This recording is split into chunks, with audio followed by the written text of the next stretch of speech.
Alrighty, today we are playing a Vortex Vauban. Vortex Vauban is pretty simple. You need duration, range, and efficiency, and if you can get it, Perpetual Vortex makes a huge difference and makes it a lot easier to manage. So for duration, you want Continuity, Constitution, Narrow-Minded, max if you can get it, but it takes a hot minute to actually max that out. For range, obviously Overextended and Stretch, and for efficiency, Fleeing Expertise and Streamline. And like I said before, Perpetual Vortex. Big management, easy maker. I don't know what's the right word for this. Whatever, it makes it much easier to do.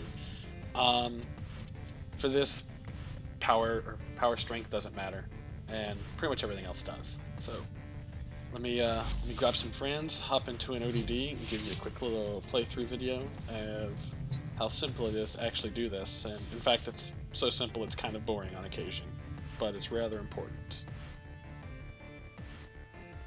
So today I have with me Micah Leaf playing Trinity, Micah Bear playing Mesa, and Demonic LSD playing Nova.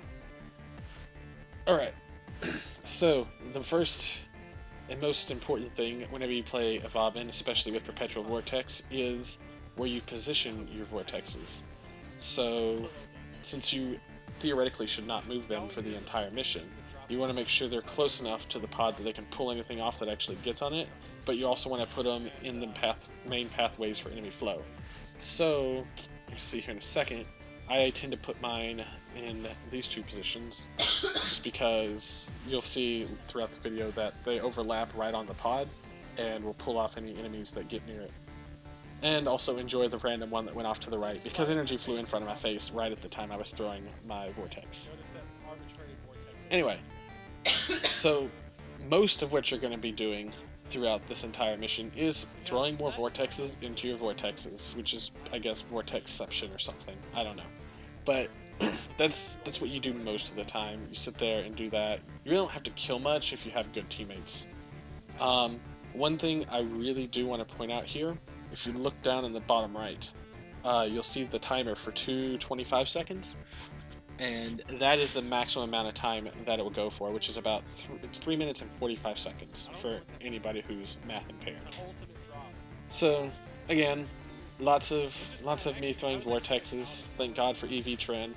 This is actually sustainable if you have a decent amount of energy drops without an EV trend, but it is kind of a pain in the butt, and in that case, it's you kind of lose one every once in a while, but not that big of a deal.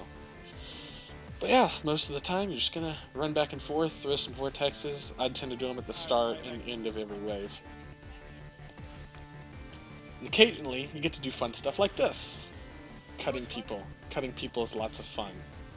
And every once in a while, again, when people are picking up resources, you get to stand around and kill the last guy in the wave or something silly like that. But again, normally not gonna do much of the killing. So, this one I put in just to show, like most abilities, it only shows your most recent cast. So, the first one I threw it in there was I did longer.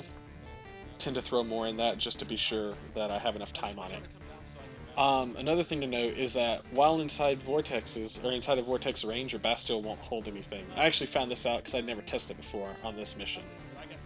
However, since the Bastille and Vortex build are pretty similar, if you need to, like in a situation like this where everything is outside of the range of the vortex, throw down a few Bastilles, hold everybody in the air while you revive your friends or whatnot.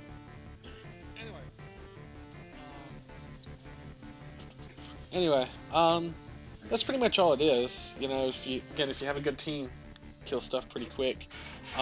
You'll get through this faster than you realize, like I did here, where I'm throwing these vortexes in just to find out it's the end of the mission.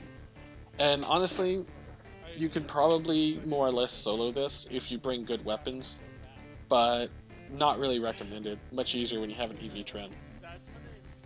Anyway, hope you enjoyed this. Just for fun, had some really weird thing happen earlier, and confused me for a whole second until I realized what happened. So I threw that here on the end. Slow-mo for the win. Turns out, whenever a thing's in a vortex, you EV it and kill it at the same time. Clearly, it knocks you back. But not really.